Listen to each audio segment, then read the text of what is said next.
Se me están apagando las ansias de tenerte como antes sentía. Se me están agotando los impulsos salvajes que por ti yo tenía.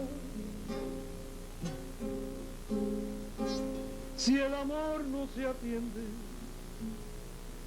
casi siempre se pierde su encanto y poesía.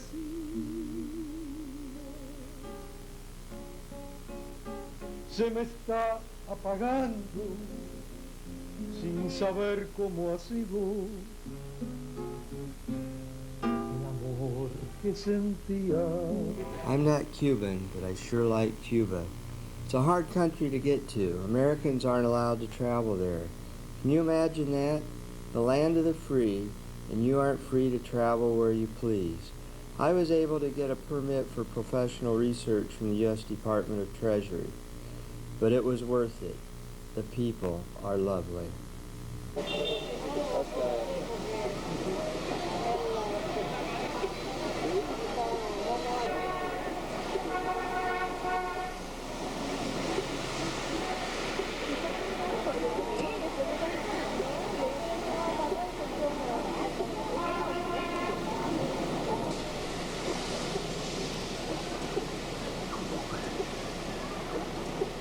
Caribe, no es uno nuevo, Caribe, es un hotel, ahí se hospedaban.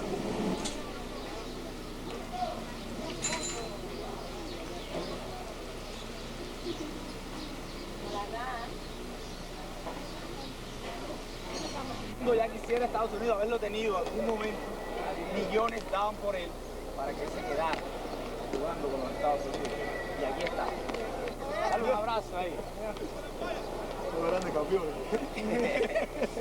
I went to Cuba with my friend Isabel Alvarez. She lives in Fort Wayne, Indiana now, but was born in Havana, where she began her baseball playing days that led her to the United States of America to play in the All-American Girls Professional Baseball League, with several teams, including the Fort Wayne Daisies. The league became famous when Hollywood came calling and made a movie, A League of Their Own. Okay. From Times Pete was. My first years on the baseball in United States, I have the picture of the two tour team, So there you the are. traveling team. That's you there, right? Right there. Aquí, here, aquí, there. And then where's the tour team? I picked you out, I see you. 'Cause you're left-handed. You're one of the few with the left hand bear on a glove right there, right? Americanas.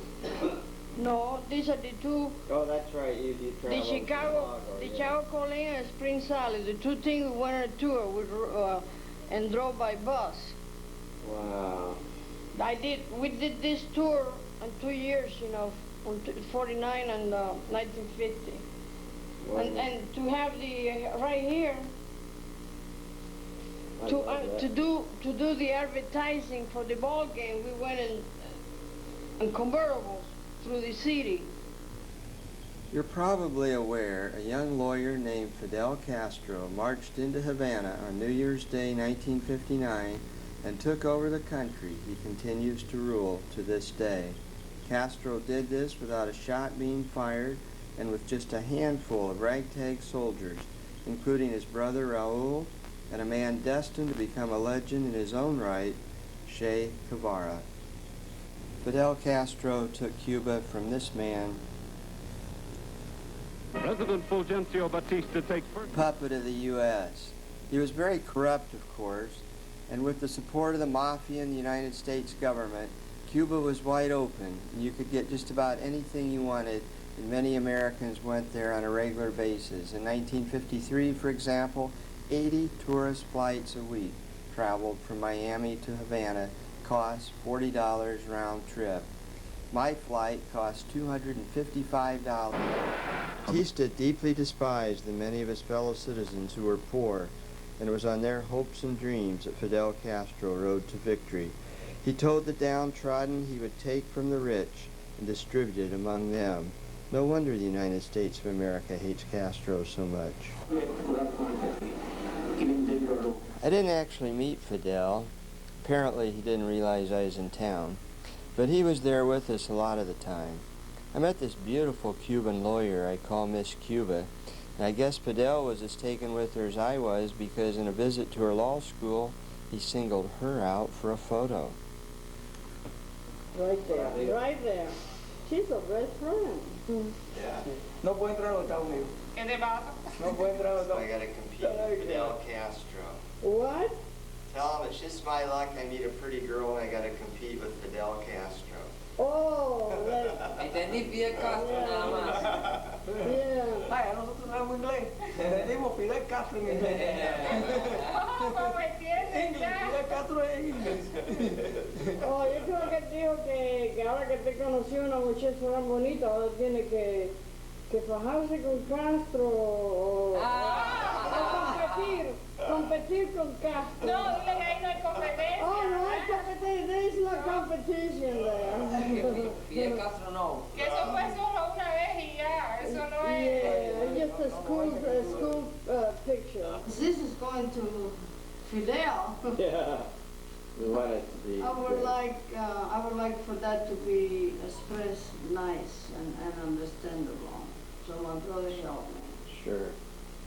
I just scribbled this, so I'm gonna write it in the letter. A ver si está bien. Yeah. Léele a él a ver si. Okay, you're gonna write it. Huh? Léele eso a él a ver si está bien. I read it to you. We, every 2 years, we have been celebrating reunion this there 1980 Right. on various state of the USA. And Okay. this last one was in 1995 in California. Mm-hmm. We were like, see, it's possible that our next reunion would be here in Havana. Mm-hmm. This is a feeling that my compañera is my teammates. My teammates Mm-hmm.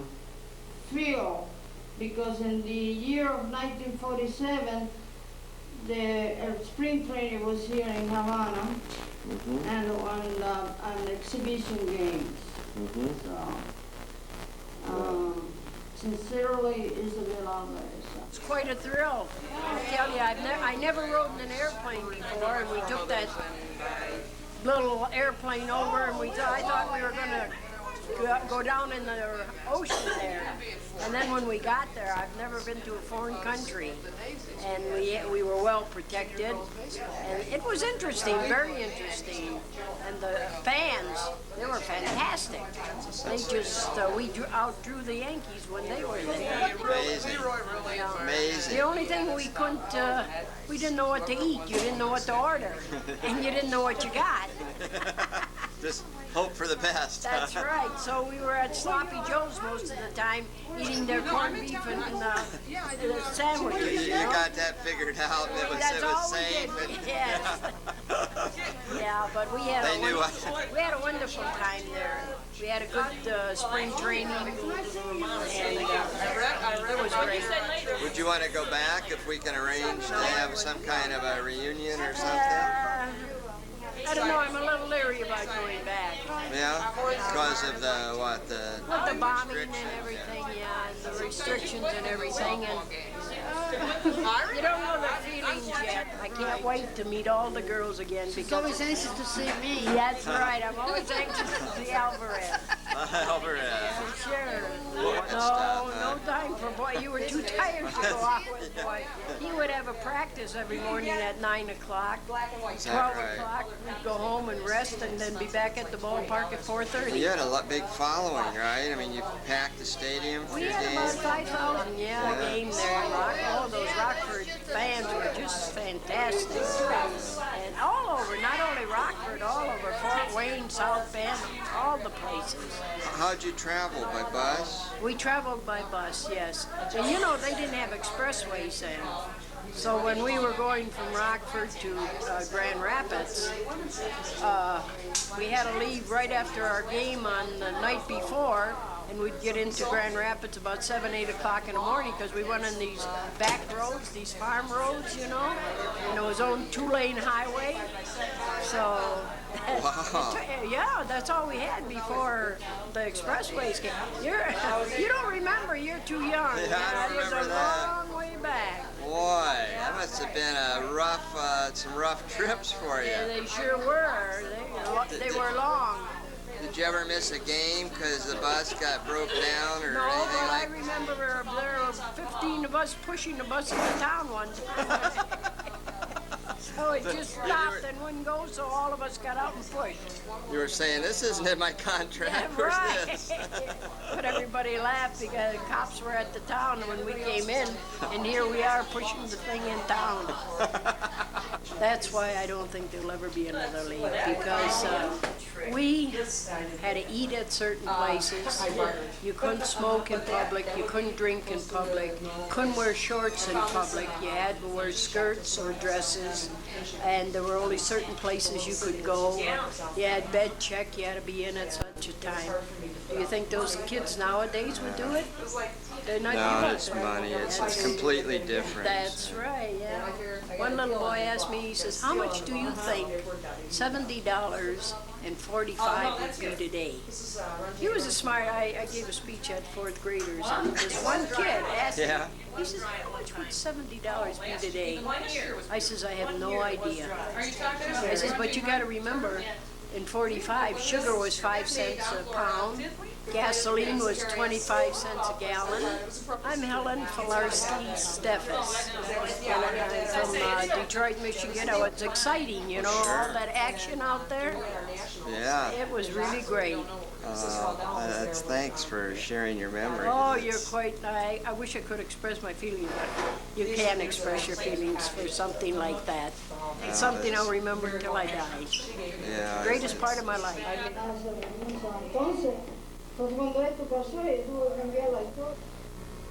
First thing we did when we blew into town was to go eat. That's probably no surprise.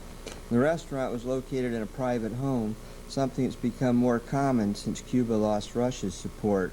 Most of the time, though, we ate at Tony's house. Tony is Isabel's brother, and his wife, and 2 sons, and daughter-in-law. Es una pierna de puerco. Yeah, a leg of a pig. Esta es la mejor cita que había yo visto. He likes this type of work, and cutting and cooking, and he works on those. Aquí que la sabe picar así, nadie que sabe sacar los bistecs. He's the one that knows how to cut your steaks. So his type of work that he would like to do is like working in a kitchen and making food, serving. Oh, yeah. He goes for the restaurant type. You see, the other boy is more of a mechanic. Yeah.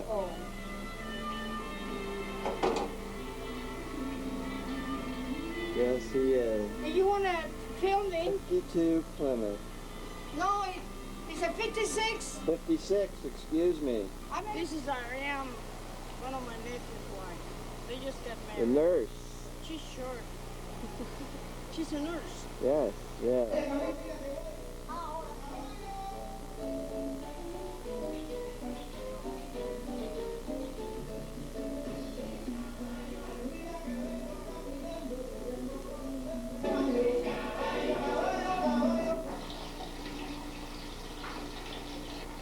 There's one thing Fidel can improve on, though. Toilet paper. There isn't any. No flush, either. Or shower. That's where the bucket comes in handy. We boil water on the stove, and now we're going to pour it into the bucket to get warm water for a bath.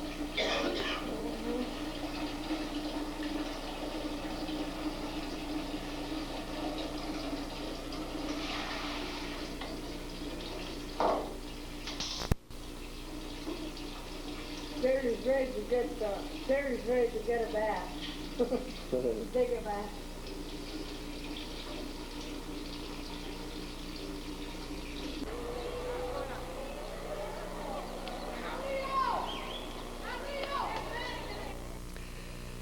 For a minute there, I thought I was back home again in Indiana. This is the stuff legends are made of. And speaking of legends, tomorrow we're hoping to head out to see the restaurant where Hemingway hung out, and the captain he modeled The Old Man and the Sea after.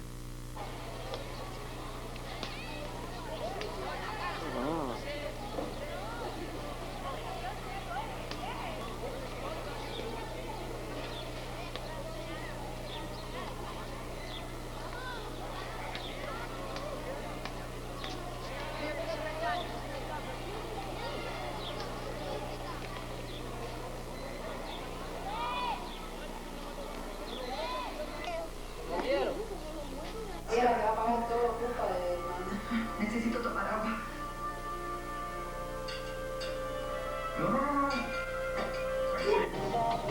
No quiere dejarte cantar en ningún momento. No, él está Todo quiere aprovechándolo todo. Fíjate, esto es una cosa que a lo mejor... Ahí viene Tony con sus espejuelos.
On the pictures right there. Oh, they had to take a picture of a fish that they caught in Peru. Peru. In Peru.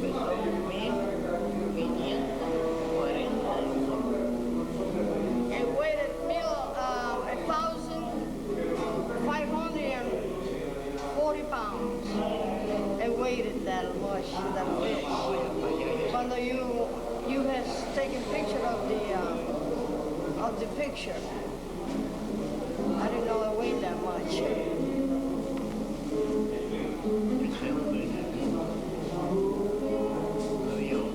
They said that there is no man like him. He was a good-hearted man.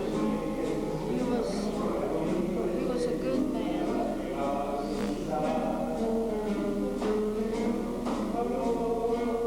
Did he write The Old Man and the Sea with him as the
canciones cubanas, el final de la canción es filar.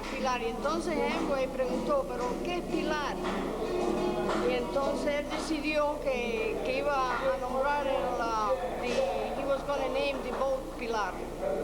And that's how the name came, you know. But I didn't know which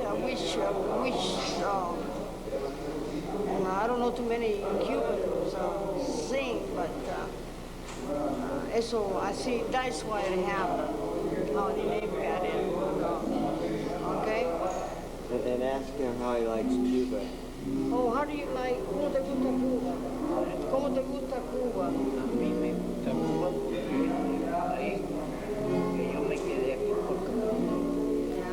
porque yo todos los países los aquí vino a Cuba. He came to Cuba and he liked it. And that's why he's staying, because he liked Cuba. And he has been many countries, but he likes Cuba. He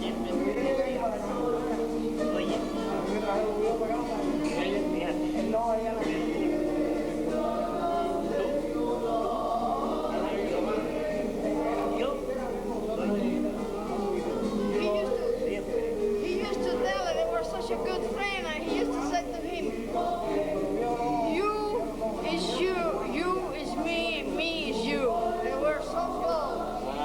See? It's sure really nice to have ever experienced such a friendship. I think it's great.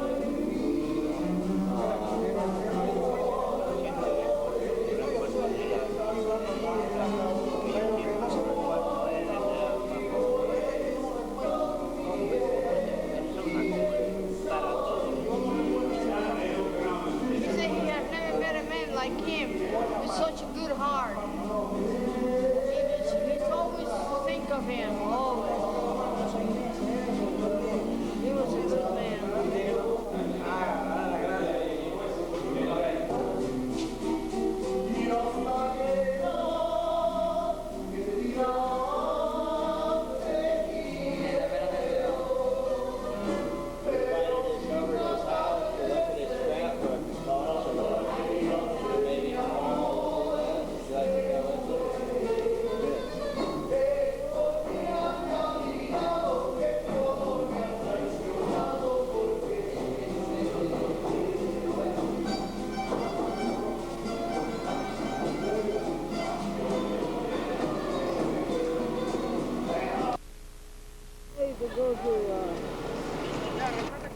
The next day, we're back in Havana to begin to trace the baseball journey of Isabel Alvarez. We're on our way to the offices of the Bohemia magazine, still in publication, that featured articles on Isabel and other players back in the 1940s. Being there was like stepping into a time machine.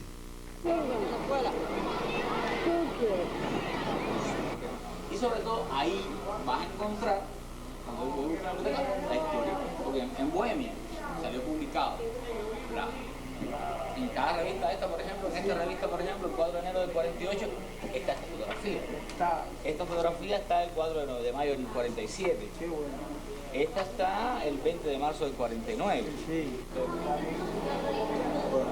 Entonces, Ay, mira que no tenían tanta historia y nadie sabe nada allá en los Estados Unidos. Lo único que dicen es que los cubanos, los americanos vinieron aquí tiene miedo. Tiene miedo. But I just work for us always.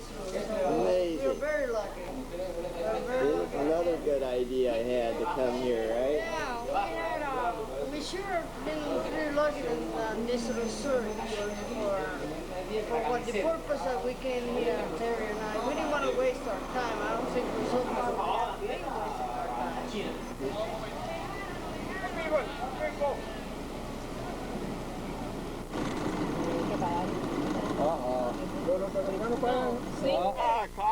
Coffee, speed. I am coffee. Are you having a good time? I'm having a wonderful. When you have your coffee, you don't have no headache. That's especially after that coffee, yes. I'm so glad. Oh, that Cuban coffee. All you See? gotta do is say coffee and they always give you coffee. Now we got the code word. And me shoes. We're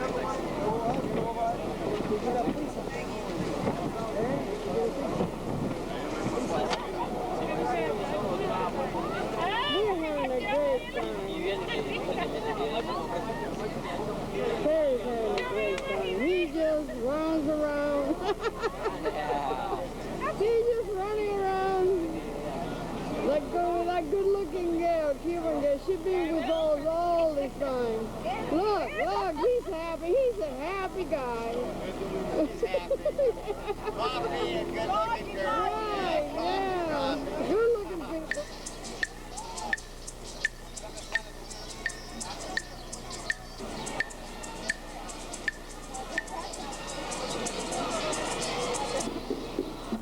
We got a tip to talk to a TV personality about an interview for Isabel on Cuba television. So off we went to track her down. We had to do it in person because there's not much use of the phone in Cuba. Tony handled all the business of our research. Entonces, hacer una reunión en Cuba. Esa es una idea que tiene. Entonces, él hizo un escrito allá que lo traigo aquí también, no sé, con el objetivo que venía a Cuba, de eso, de varias cosas, de sacar la historia de las cubanas. Está muy agradable. This is the university. These haven't changed since I was a since I was a child. Viviendo uno arriba de otro. Used to think it's hard to get through here. A los perros se meten adelante ya. Por eso no va a carro entran por aquí, This is incredible. Oye, aquí se está graduando. You're right, Isabel. This is just simply incredible. Incredible. We piled in Red Beauty for a trip to the neighborhood where Isabel grew up. I absolutely fell in love with the vitality of the place.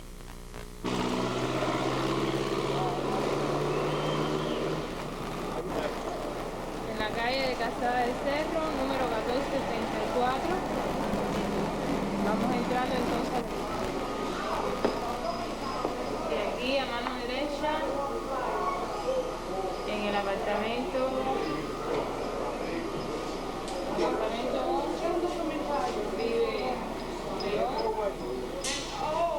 vive León.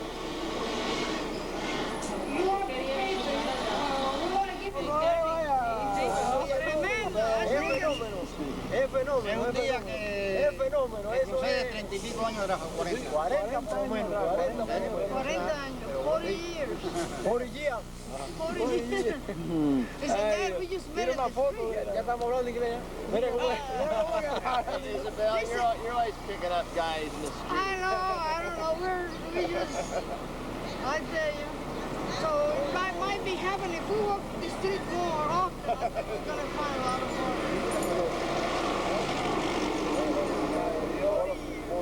¿Seguro, no? Sí. Ah, bueno. A la par. Mi tía. English. My aunt, Terry Duran. Terry Duran, vive en Fort Wayne. And, vive cerca de tuyo, ¿no? Sí, en la misma ciudad. Ah, bien. Es bastante inteligente. Y la cucaracha, la guitarra. Esa que tenía ahí. Trying to make a decision how Terry wants his haircut. You know, we don't want to. After you get your hair long, It'll grow back. so I don't think he's scared. I want it to look good, but I'm going to go with a younger look. Yeah. Okay, you said Easier it. to Dura medio mes, cuando más. Cuidado. It's no time. Lo poco que sé que tiene, de una palabra sacan una pila de significado. Sí. Y el español, una cosa tiene muchas palabras. Es decir, un mismo significado tiene muchas palabras. Es al revés. Y Y me parece que me gusta más el español en eso, porque puedes hablar, puedes expresarte mejor.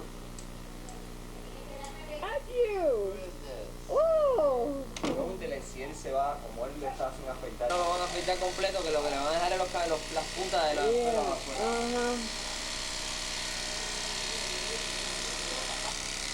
There goes my beard, my long hair. Boy, look at that new look. Thanks for all the help. Vamos a empezar a aprender. 15 years younger. Mira, date la oreja blanca. Está muy cerca aquí, pero déjame ponerte más lejos aquí. Lays alone. That's the man. Dementia. He doesn't even look the same. What? Oh, he's all fixed up. Like, let's see, this man played chain smokes with camels and he's 87 years old. Yeah. Hello? Like my manager, Rafael León. Come on. Vamos. Está aquí con la cámara y se te quiere saludar. Y te está buscando. ¿Estás filmando? Bien, bien. De la una que me iba a buscar, mira ahora que me fueron a buscar. Oh, Yo qué me voy a matar. Oh, no necesito eso. No. Entonces, American thing, dice American, es el Cuban thing. there's a Cuban thing. The American thing and the Cuban thing.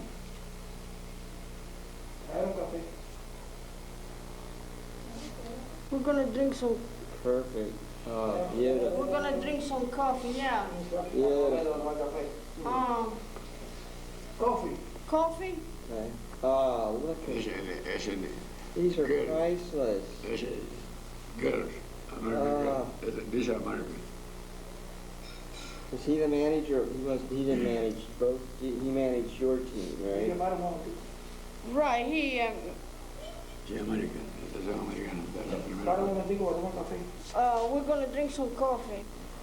Those are the 4 Cuban girls that Sí, played in the league. ok. No. ¿Le puedo poner el logo esta vez que dile que ponga la logo ahí. No, no tiene la cámara. No. Espérate, no me pasa. No, no. I might get the name when I get to the USA. Jeez, these are magnificent pictures. Those are all Americans. They're Americans. Esta se llama. Esta Georgina Rio Chiscubana. Is that him? Ah, Is that Leon right there? Yes, yes, yes. Tell him handsome devil. Bueno, no me acuerdo de su nombre, pero me gustaría saber quién era. Era lo más.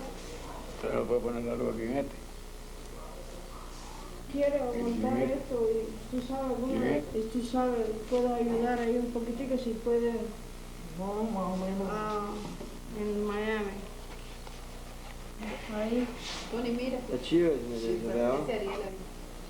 Mm-hmm. Sí, ahí. Ese día del muchacho, ¿no? Okay.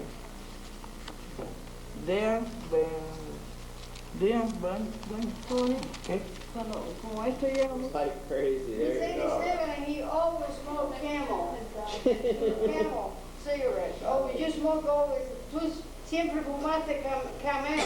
Cambio, sin coche, mejor sin coche. Y no, nunca te enfermaste, ¿eh? Eso es el cigarro, pues. No, There you go. ¿Eh?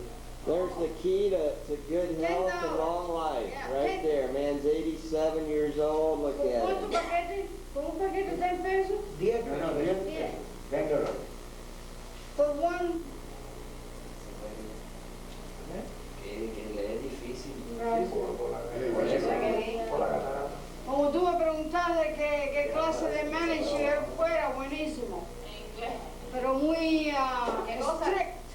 Muy estricto. Más estricto. Strict. Right. Tenía que ser así, por eso salió bien. Yeah, that's why the Cubanos succeeded. Te cuenta que tenía la responsabilidad de todos los familiares, de todo el mundo. Yeah, he had the responsibility of all the families because he took the girls out to the country, you know. Mm. It's a big responsibility. And I don't know if we En el hotel no dejábamos subir a nadie. Nadie, ni los dueños podían subir al piso que tenían que preguntar a ellos. Y le dejamos la chaperona ahí. La chaperona era mi esposa. When Muy there disciplinada. wasn't nobody allowed on the room where the girls were staying. We had to meet in the lobby. Puertorriqueña. Sí, sí, ella trabajaba en el cabaret que yo tenía también. Pero conocía bien el España.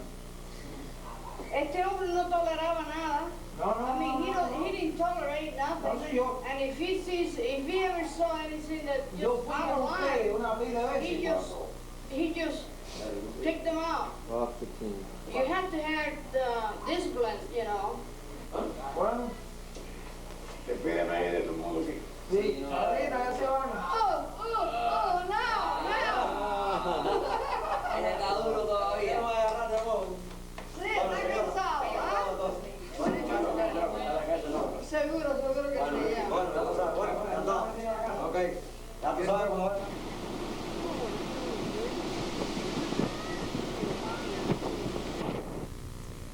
We had a rare day off on Sunday, and what better place to hang out than the beach. Although I admit I rarely do it back home in Indiana, mostly due to the fact the nearest beach is about 1,000 miles away, and the best we have to offer is muddy rivers. Unfortunately for me, I had one heck of a headache. We're only halfway through our 2-week visit, and already I'm about to crack. My camera already did the night before. I was smeared on despair and dropped it, nose down, on a cement floor. Damn, that camera had been to Peru, Ecuador, Australia, France, and Belgium, not to mention New Haven, Indiana. Turns out the place is fancy and welcomes tourists of all stripes, but if you're Cuban, you can't stay there. I didn't check it out, but I bet there's toilet paper there.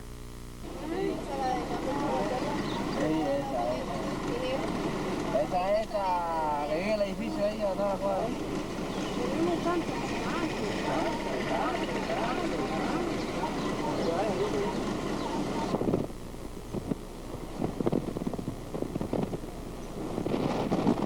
But Terry got a bad headache all night and all day now. It is about 12 o'clock. So we're going to come here inside and we're going to go and see him because to check Terry, because we don't want to take a chance. See, there's a doctor.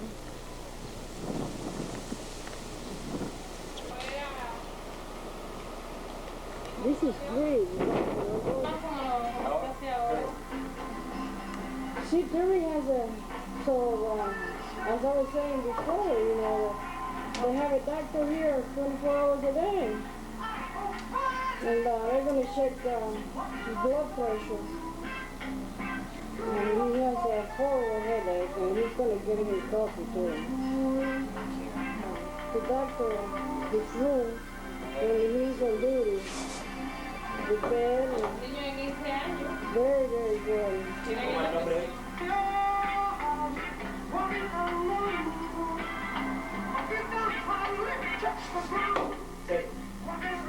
Stick your tongue.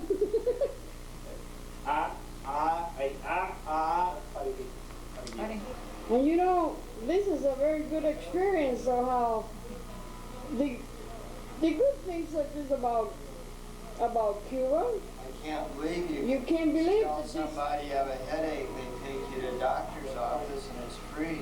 Yeah. I'm so touched that they do that. Well, they do that in the neighborhoods too. If a brother gets sick, they have a doctor to go to. At least they got somebody to go to. Qué lindo. Ah.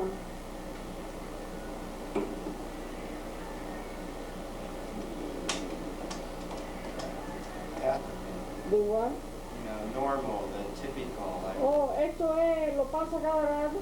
Que gente viene aquí, pero ya, por eso es que él está aquí para eso, para cualquier cosa. Para cualquier cosa. Health care is free. Y, la salud, el cuidado de la salud aquí es libre, no tiene que pagar nada. Sí, las clínicas internacionales sí. But international clinic, yes. this is international. No, Nosotros pertenecemos a una clínica, pero a usted no le cuesta nada. Yeah. Nosotros pertenecemos a una cosa que se llama Servinet, que antes se hacía gratuito, pero ahora por la necesidad que hay en el país se está cobrando los servicios a los turistas. Claro, pues somos especialistas en medicina. Yes. And like where you say you didn't used to charge, but you do now to tourists. Okay.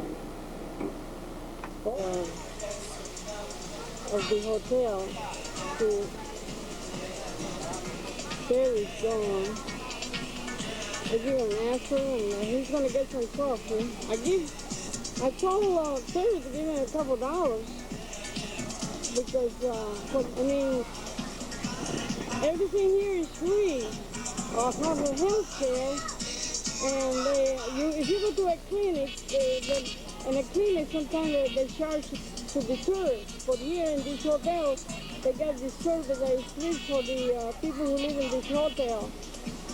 And I told him to give him $2 as a gratitude. He didn't have to give him anything, but if I would have been me, I would have given him $10.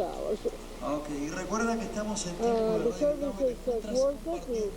It's very nice. Hotel de Playas de Santa María. Hotel And as you know, the Cuban dollar is what works here. Lo que te hace falta. The doctor is writing, and there's a cup of coffee.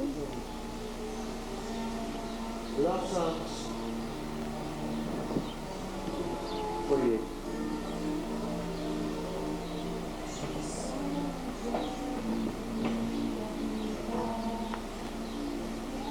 Ellos lo usan como un acelerador de la digestión cuando se atrasa, cuando tienes problemas digestivos de náusea, vómito, para eso. Y por favor.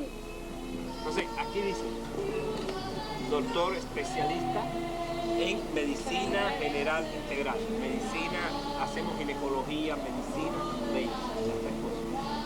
Bernardo, La Rosa Medina, calle 92, Street 32. Consultorio médico familiar número 8, reparto de Miami. Mira, por favor, si puedes repetir lo que dijiste de PPG, porque así lo dijiste a lo mejor, así lo llevo aquí para que...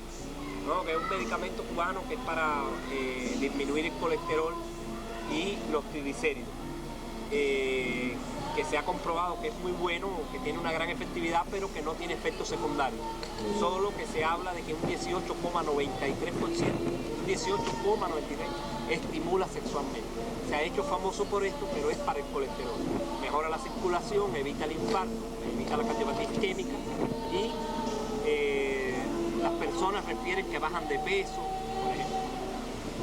Tiene muy buena repercusión sobre la actividad física del individuo. Está hecho de productos de caña de azúcar, de alcoholes, son alcoholes linfáticos de la caña de azúcar. Oh, muchas gracias, muchas gracias.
The next day, I went to the neighborhood clinic down the street from Tony's house for treatment for heartache, a much harder disease to treat than headache. I told her, you won't take one of their nerve pills? Sure I will. Él se toma uno si le sienta, para ver si le sienta, a lo mejor le gusta. Para relajarlo. Yo creo que sí. ¿Tú crees? Yes. Oh, yes. Yes. She said, yes, you need one. Yeah. She already knows what my problem is. PPG. PPG. PPG son unas pastillas que son muy buenas para el corazón, para la circulación. Fue inventada. Oh, it was invented here in Cuba. Para el colesterol. Cholesterol. El colesterol alto. It's good for the high cholesterol. Wow. And circulation and many things. And it makes you look younger. Oh, for fat. You know, and it's good for circulation, and it makes you, and then it's good for looking young, looking beautiful. Could we come back for a little bit sometime when there are patients here, just to get a few shots of patients? Oh. When she's actually working, if it would be okay or not. You don't think so? Yo lo voy a preguntar. Ahora, si él dice si en algún momento puedo volver cuando estás realmente trabajando, cuando estás haciendo el asistiendo. Trabajando con los pacientes, sí, ¿cómo no? Como ahí sentado en la silla. Ajá. Sí, ok. Vamos.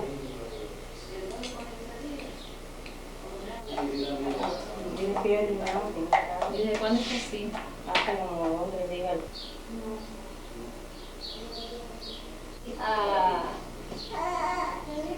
Humberto. Bravo. ¿Bravo? Bravo. Ah, bravo. Martín.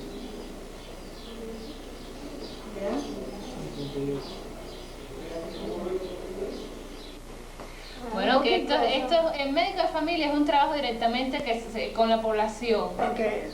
Es un trabajo preventivo para evitar enfermedades Sí. a los pacientes. Is being a medical, on the neighborhood medical doctor, is to prevent, more sickness. See, if you catch it in time. Prevent it. The pharmacy.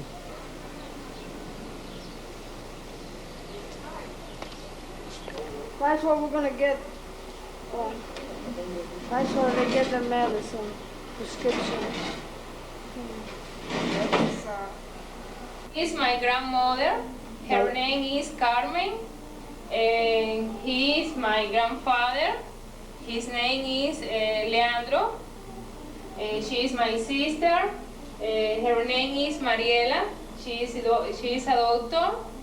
She is my mother. Her name is Mary. And she is economist. And he is my nephew. His name is Brian. Yes. Right, sweetheart. American dollar. ¿Dónde dice American dollar? No, lo digo.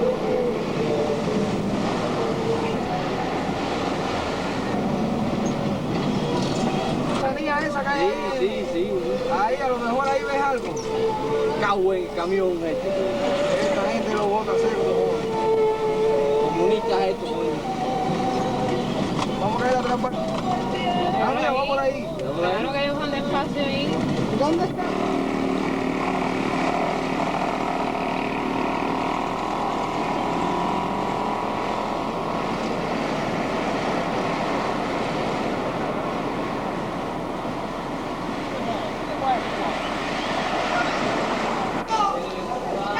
Miss Cuba.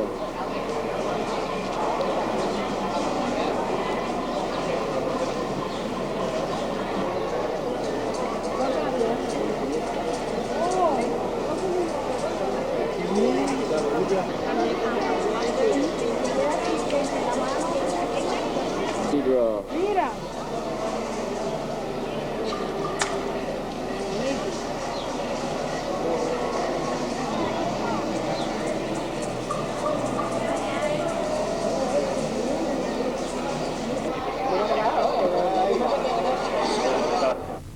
medicine cleared me right up, like flipping a switch, from dark to light, all with the swallow of a little pill. I had no idea what I was taking, but I figured the worst that could happen was I would expire, and in my state of mind, that didn't seem so bad. My despair dealt with, I concentrated on making my last few days in Cuba good ones. We started with another trip to Isabel's neighborhood, to look at the school she attended and the park where she played ball as a child. It was her mother who drove her to be a ball player and to land a spot on the Cubanas, a touring team that played against the Americanas. Both teams featured a mixture of Cuban and American girls. I thought of Miss Cuba and her sister, the doctor, and the translator you're about to meet. This is Isabel's legacy.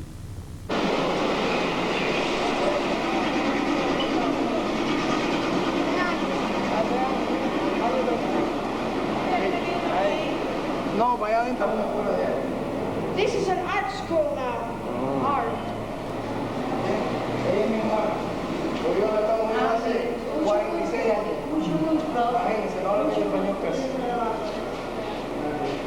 Pasamos primero ¿cómo se llama? El recreo. Déjame hablar. Espérate. Upstairs.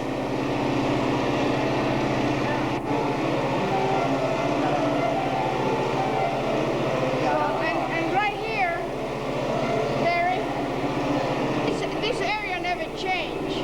So, That's just what it was before. right here I used to play. And that's what I was looking for, just playing, not going to school.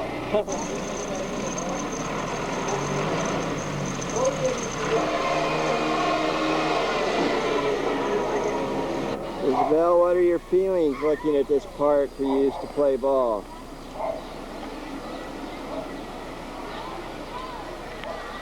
Okay, but you played sports. You were active, yeah.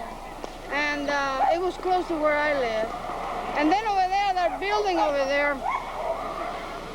that was La Quinta de la Caridad. It was a clinic. William Ortega, un muchacho nuevo, muy fuerte en el bateo. Vladimir Hernández, un nuevo muchacho joven también.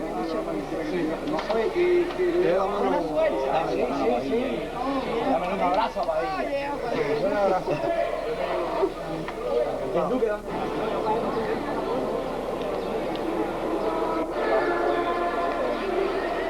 ahí tienes al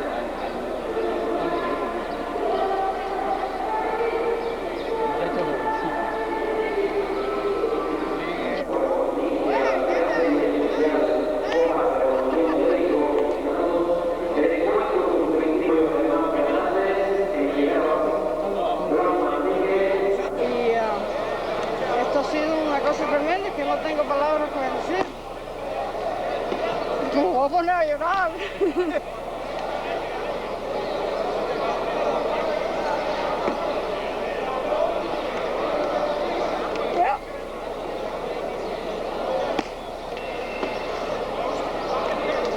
Muchas gracias. English is a profession to you. Yeah, And, of course. As a translator? Yeah. An interpreter. Interpreter. You would do well. I need interpretation all the time. I mean, I see many things I like about Cuba, but one of the frustrating things must be your inability to travel.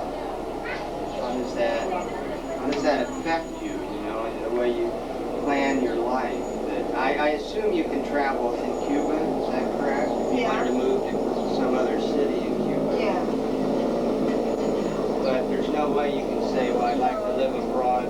Everybody would like to go outside the country. Everybody would like to visit, to know other countries. But here in Cuba, I don't know why. Want to be a mechanic? You can. It doesn't matter whether you are a woman or a man. It's no different. At least here in Cuba. The incomes are not as high. As, for example, my mom pay 400 pesos. An engineer, same salary. And the United States is higher, of course. Doctors earn a lot of money. And that's why specialists cannot go out. Oh, because they wouldn't return. Life, my life is very nice. In what way? Why do you say that? That's good. That's a good I have no statement. problem. There's no problem. No, between quotation, I have no problem. Good enough. That explains everything. Yes, it She's does. married and she's happy. Unless Yeah. it's not of your husband. I'm studying. My mom is very nice. Very intelligent. And I have no problem. Gosh. I'm happy with my life. Mira! Terry! Not everyone in Cuba would say that about their lives. Many want to flee to America, where the streets are paved with gold. But the only way out is to win the lottery, and just so many names are drawn at random per year. Or you can jump in a boat and take your chances with big fish, guards with guns, and a hostile ocean, like members of this family did, fleeing with just the clothes on their backs. They made it. We stayed with them in Miami.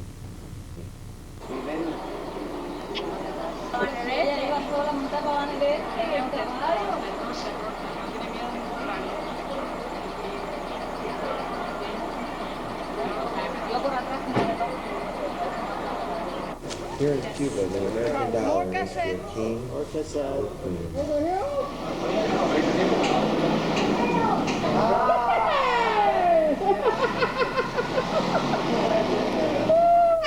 Repeat.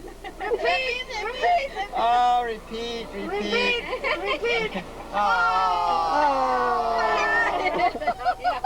is for you too.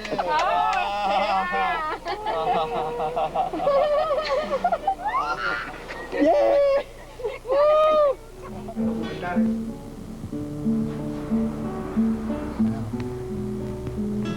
I waited so long to go to Cuba, ever since I wrote a book about the experiences of Cuban women in the United States. Isabel Alvarez was one of those women. My single most vivid impression is walking into the American Embassy in Havana and seeing a lobby full of Cubans, all hoping to win the lottery and come to America. You're probably wondering what I think about all that, and even if you don't, I'm going to tell you. I think America is a heavy price to pay for toilet paper. I don't find streets paved with gold, and where I live the wind blows and the rain comes down hard. If the U.S. State Department is going to talk about human rights violations, let it start with a conversation with itself.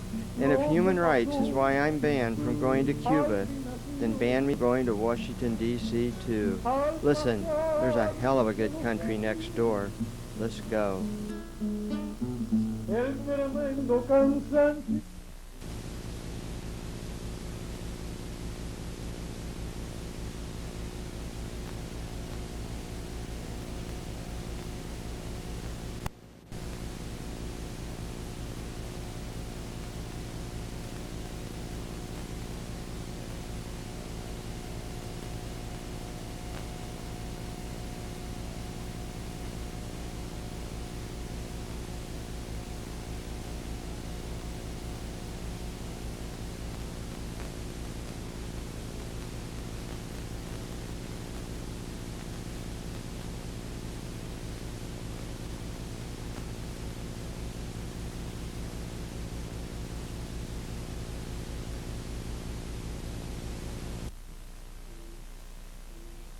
Sure, we got high pay. Over there is low. Too bad. What is 400 pesos a month? It's about $60 a month. It depends. A dollar sometimes, American dollar is 20 pesos sometimes, and sometimes goes up. And so 400 pesos. Well, I'm not good in figures, but It's not very much. I think we figured it out at $60 a month. The translator's mother is a bone doctor, and I broke my elbow a couple years ago, and my bone doctor's fee just for my surgery was $3,200. Worth every penny to me, because I got my elbow back, but shows you the difference. That's for one surgery, and now they're giving $60 a month. So they have, I believe, you know, and what it shows that all neighborhoods has an office with a doctor, preventing. If you have a stomach ache, you go there and they check you out, and if you have something wrong, they send you to a hospital, you know. But it's not fast enough, you know. You have to wait, you know. It's not like here. But the health, I believe that the health system in Cuba is very good. That I think so. But they don't think so. They want the American aspirants. Everything has to be the American. Yeah. Could you keep hearing about there's a boy, you know, the blockade of the United States against sending medicine and things like that to Cuba. Could you, like when you were in the pharmacy, the shelves look kind of empty. Right there. Did you get a sense of that shortages besides toilet paper? Oh, toilet paper and medicine is shorted too. And I can't believe this, because one of the most important things is the health system in Cuba. But they have it, but not everything. I send a lot medicine to Cuba that costs $10 a pound. And the toilet paper, well, I can imagine toilet paper. They can use toilet paper. It's too expensive, especially here. I mean, if you have a big family of 8, you spend a lot of money for toilet paper. And, you know... Money well spent. Yeah, but you know, you get used to using the hard paper. At least you're saving some money. But when I went to Cuba, I took the paper, little towels, more those baby towels, and it's rough. You can't put that paper neither in the toilet. You got to put it in a basket. And this Terry, one time he pooped, and he put that hard paper on the toilet. It was stuck in there. My brother had a fit.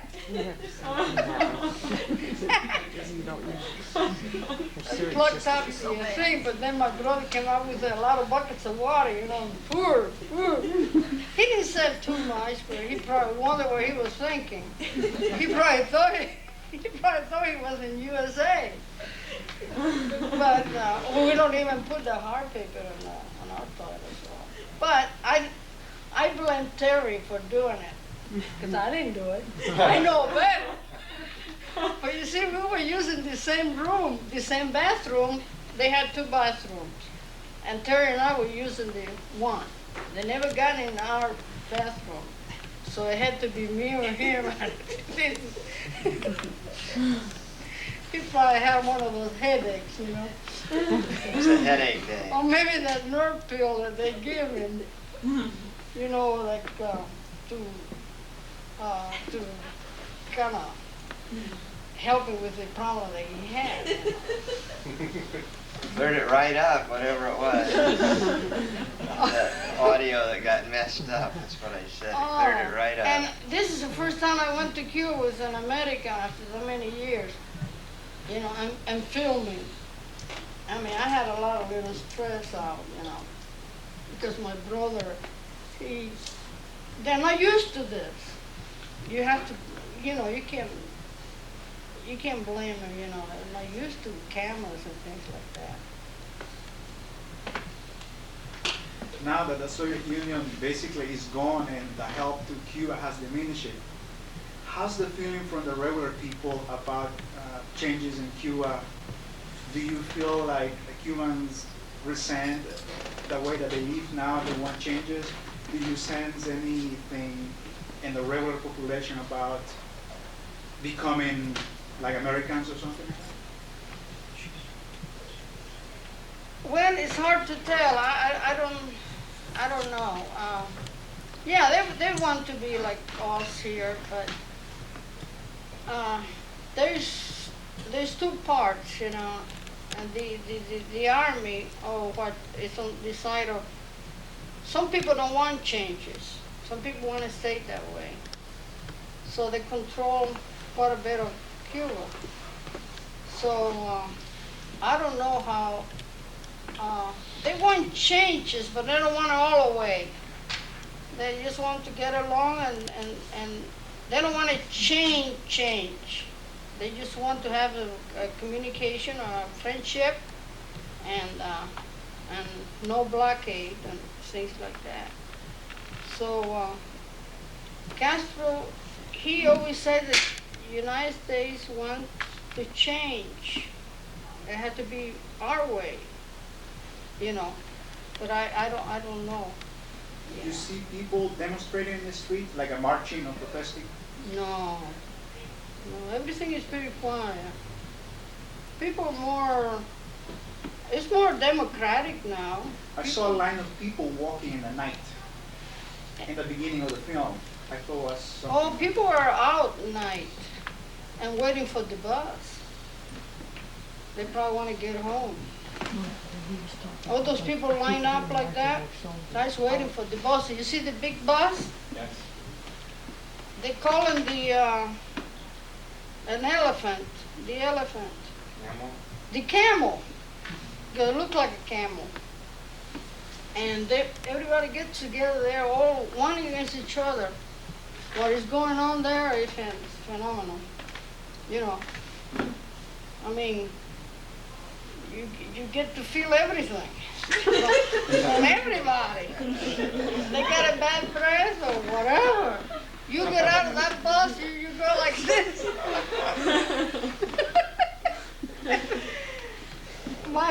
They have un chiste, they call it a joke about this. That if you want to, I can't say it because I don't remember, but it's funny. I can't believe it. Everything goes on that bus. It's so crowded. And boy, we think we got it bad. Yeah, but it's a third world country. What can we do?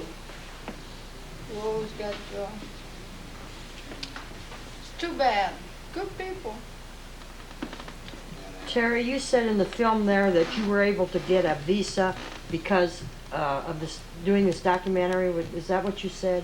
Yes, correct. You can't, Americans aren't allowed by our government to travel directly to Cuba. You have to go through another country unless you're a native Cuban like Isabel. Or in my case, I got a permit based on professional research because I'd written a book about Cuban American women, and this was sort of a follow-up to that book, and the research stipulated that we do a program like this where we share the information. I got that permit from the Treasury Department, and as it turns out, we were going directly to Havana from Miami on a charter. There's no commercial flights anymore. And that was right around the time Cuba shot the airplane down. And then Clinton said no more charter flights, although Clinton probably can get himself to Cuba if he really wanted to go directly from Miami. And so we were routed through the Bahamas, and that cost another $144. So we, in effect, weren't allowed to go directly from Miami. We had to go to the Bahamas. Now, if you wanted to go to Cuba, I would go through Mexico or Canada.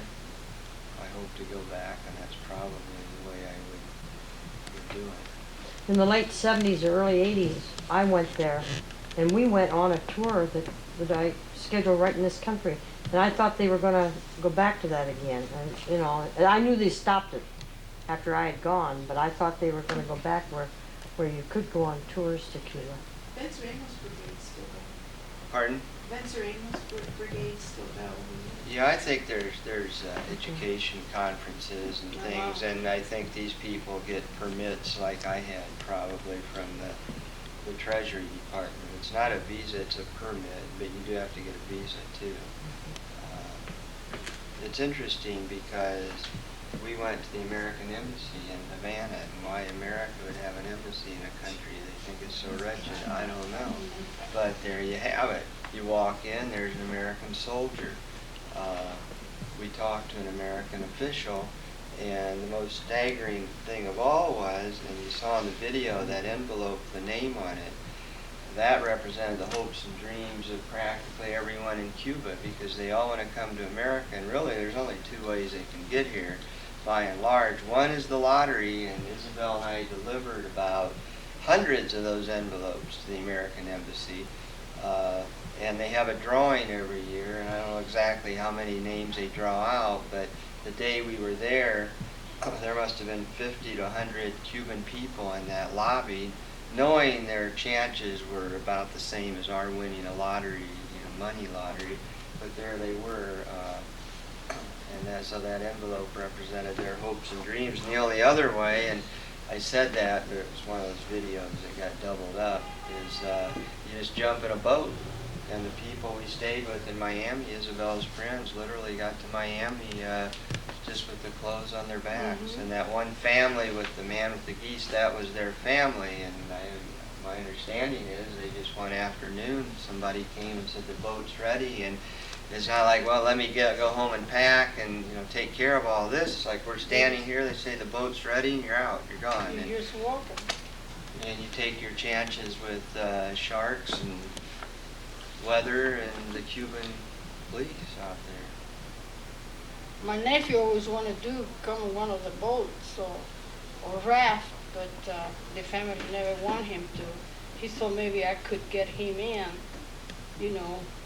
legally, but I can't because he's a nephew. I'm single, so very impossible. The only one person I can bring to this country is my brother. And I could have brought my mother and father. But then you have to wait. You have to wait for it. So. But my nephew, his hopes, no hope that I can do it. I think maybe, your point, maybe years ago, I don't know how many years ago, maybe it was a little looser. I mean, I tried to bring my friend just as a guest, not to live in America, but just to come and visit. And the man at the embassy told me they used to do that if they had an American sponsor. In other words, if I said, okay, she can stay at my house, I'll make sure that she has monies and so forth and so on. But they don't even do that anymore because he said, frankly, you get her over there, she'll never come back. You just don't give any more of those kinds of permits. I mean, in theory, they haven't banned them, they just never give them out. So, as Isabel said, there is a sadness to Cuba. I mean, to live in the shadow of the United States. I found the spirit of people so wonderful. I hope they can find a solution to their problems other than American business moving in there, because then it's all over for them. Cuba was always the same. When I was a little kid, United States, always. My mother was United States, you gotta go to the United States. If I was lucky enough to get on the team and come here. And the Cuban people, all they think is USA. I hate to live my life just thinking that the only country in the world is USA, But it is, it's a fact. And my mother raised me that way since I was a kid. USA, she used to take me down to Prado, Havana, to look at the American. That was way when it was free, To look at the American. She, look how they look, how nice they look, how nice they dress. Souvenir stores. She used to take me down to a souvenir store and show me all the American souvenirs. And my mother always dressed me real nice to go to this Prado where the Americans were. And actually, they didn't think that my mother and I were Cubans. They thought we were American because we dressed up real nice. My mother was light complected, you know. And she was just built me up to that. I thought I could stay here in this country. I really didn't miss Cuba when I came over. I was raised that way, United States. That was my mother told me that. So now my brother's doing that to his kids, USA, you know, and I am the aunt, and I can't do nothing. I mean, I was lucky enough to be here, but I should be sad to be wanted to be someplace that you cannot be. I don't know. And be poor and work, you know, you never, I don't know. I don't know. But we got a lot of poor people here too. But they don't think so. They think the streets are paved with gold here. Are the average Cubans aware that the Americans want the blockade down and that the problem is with our government, or don't they see it that way? Yeah, they know this government is all politics. And I understand sometimes that the blockade is not what the problem is. Well, it's Helms-Burton law or whatever. Yes. Which I understand, since they revised that, you're not even allowed to send money back now. It used to be $5,000 maximum. Now I think it's like $100 per month. I don't know. This is the first year I haven't sent too much money, so but I've been sending money the other past years. And you can send money from Canada. Uh-huh. Okay. Canada is a good friend of. You can deal with Canada. So most of the cigars come from? I don't know. Birds, seed or something. I don't know, but and those Cubans in Miami, it's a big problem. Do you think when the blockade, if it ever is lifted, and of course it will be, will those Miami Cubans go back home or not? No, they would go there just for business maybe, or. I'll never go there as long as. But they go for business, but they would never want to live there. I don't think. The wealthy ones, they don't. They have, you know, because there are many wealthy Cubans here in Miami because of the revolution. Yeah. They came. Cuba, yeah. And there are many Cubans that came in also that they became, because of the revolution, they are here illegal, but they became citizens. So because of the revolution, they have helped a lot of Cubans to come to this country. Cubans that could never think of coming here, but they've risked their life. I had to come, when I came over here, I had to have a sponsor. I couldn't, you know, I couldn't. But, I don't know. I've been here a lot of years now, and soon I will retire from my work, and then my brother might want to think that I'm going to go quite often to Cuba, but it's too expensive. It's expensive to go to Cuba, right? Yeah, it is. Expensive and difficult. And I remember when we went to Cuba, when the planes, they shut down the planes. So my mother called me, and he has a little part of the family, a little boy, 6 years old. He wanted a machine gun, for me to take a machine gun to Cuba, plastic, you know. And he wanted me to do that. And I got upset at my brother. I said, but I don't want to take anything, you know. I had a machine gun, it could be about that size. And I had to put it on top of my suitcase. If they opened my suitcase, well, you know, sometimes plastic machine guns, they look real. And I wasn't going to buy anything cheap. I was going to buy a good one. I told my brother, no, no, no. And he said, yes, yes, yes. And I got so upset at him. And he couldn't So then when I got to the airport, he went out and bought a machine gun and give it to me. And he says, you give it to him. You know, because my brother promised that I was going to take a machine gun toy, to him. So he went to the airport, they're just waiting for me to, you know, that I had this toy. So I said, brother, I don't want to do that. He said, you don't know what it is to bring anything from USA. What a thrill to people.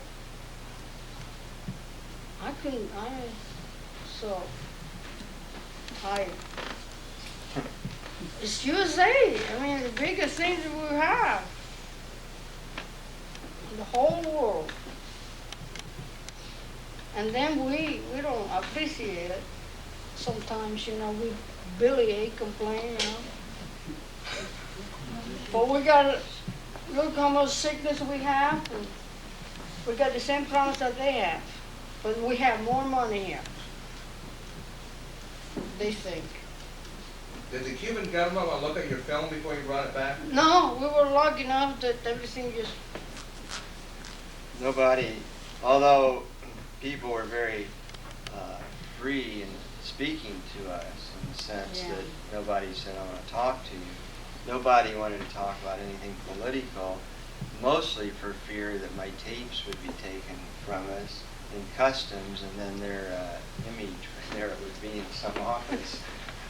So nobody wanted to talk politically, but as far as other things, they were very open, I think. We need to probably wrap this up so we can take a couple more questions. Anybody has any? Thanks, Isabel. Yeah, thank you, Terry. And Terry, you know, taking pictures, you know, and my brother's not used to that.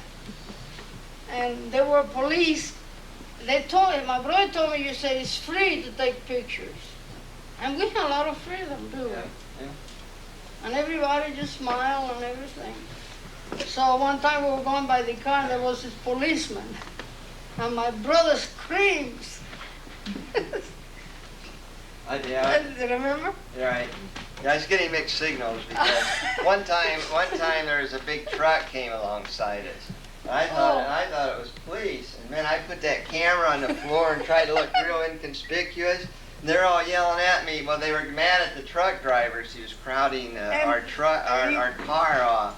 So they wanted me to film it. But then an hour later, I'm filming, and it is the police. And he says, put the camera away, put the camera away. No wonder I had a headache. I had him so confused. Or they had me confused, and I was translated to him. And I tell you, it was, poor guy, I mean, it was a nervous wreck for me too, you know. But it was fun, and I enjoyed taking pictures on this. Now, if he went to Cuba and married this Miss America, Cuba, he could have married her and bring her over. But he didn't go that far. I darn near did. Although he was trying. He was. When he was there, he was real melancholic, you know, all lovey. Now he came to America, he kind of cooled it off a little bit. So he had to think twice, right? Yeah, and we visited a friend, a professor in Bloomington is married to a Cuban woman, and even married to her, can't get her out of Cuba. So even that no longer is a guarantee of getting somebody here.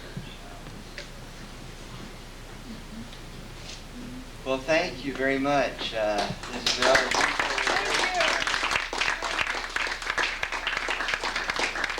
A trailblazer right here. Made history. Still doing it.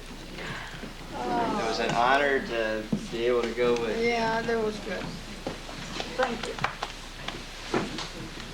Well, we'll have another set from Havana Heat.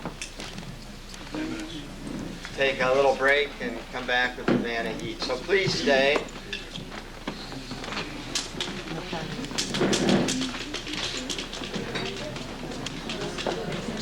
They're so good.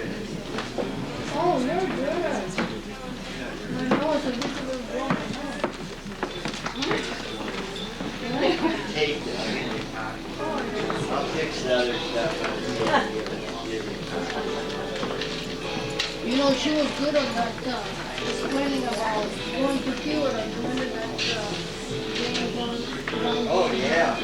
You had some others. Yeah, I interviewed some others. She's good. Yeah. She talked about Cuba. Oh, yeah, that's right. Yeah, she was.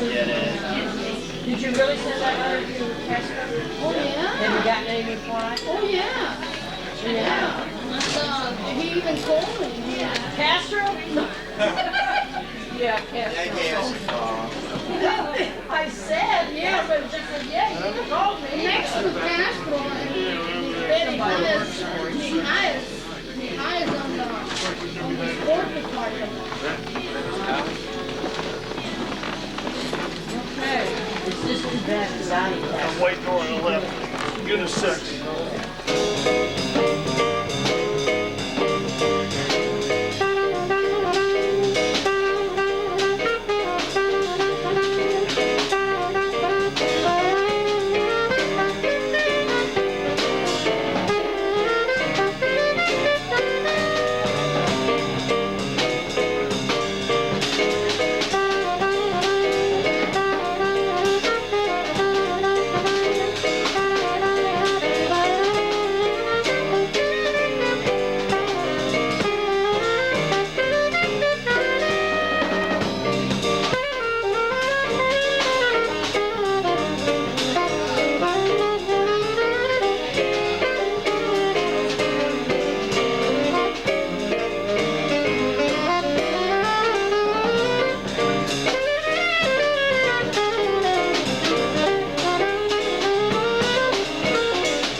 Thanks. That song was called Congo. That was written by Paquito de Rivera.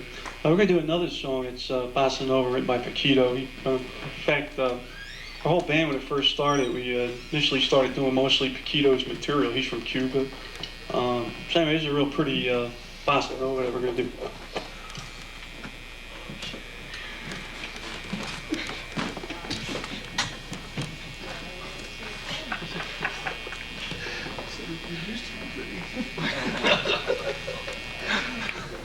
Right on it.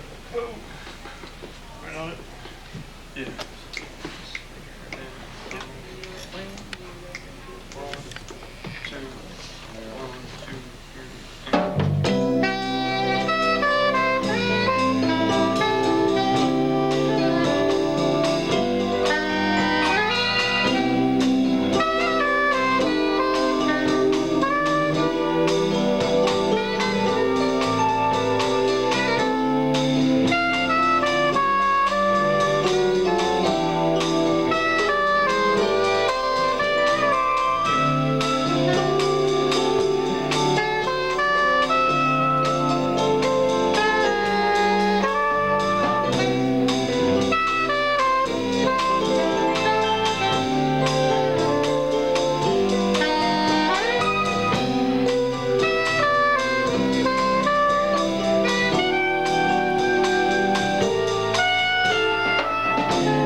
Thank you very much. On drums, we have Johnny Kaplanis. Yay. Dave Nelson's on bass. Dave Streeter on sax, Tony Room. Thank you.